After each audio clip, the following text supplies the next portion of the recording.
আজকে 16 ডিসেম্বর মহান বিজয় দিবস।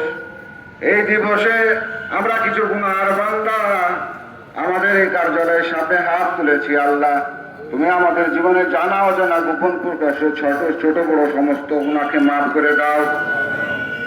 রব্বে কারীম জিয়াউর রহমান, তিনি তার জীবনকে উৎসর্গ করেছেন দেশের জন্য। তার জীবনের গুনাহটাকে মাফ করে দাও। তাদের তুমি জান্নাতুল ফেরদাউস দান করো। তার মিজানের পাল্লা ভারী করে দাও। দেশের জন্য তিনি আজ এই অবস্থায় হয়েছেন, তিনি হাসপাতালে পড়ে আছেন। তাকে তুমি আল্লাহ শিফায়ে কুল্লিয়া শিফা আদিলা শিফায়ে কামিলা তুমি দান করো।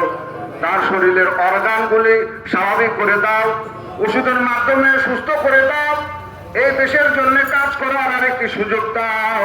আমাদের দোয়াগুলোকে কবুল ও মঞ্জুর করে দাও। আলহামদুলিল্লাহি রাব্বিল আলামিন। আমাদের প্রধান অতিথি রাজশাহী 2 আসনের ধানের শীষের প্রার্থী দেশনেত্রী বেগম খালেদা জিয়ার মাননীয় উপদেষ্টা জনাব মিজানুর রহমান মিনু এবং সাবেক মেয়র আমাদের বিএনপির সভাপতি সাবেক মোসাদ্দেক হোসেন বুলবুল ভাই এবং পাবা মোহনপুরের 3 আসনের ধানের শীষে প্রার্থী মহানগর বিএনপির সাবেক সাধারণ সম্পাদক আমাদের বড় ভাই অ্যাডভোকেট শফিউল হক মিলন ভাইকে অনুরোধ করছি জাতীয় পতাকা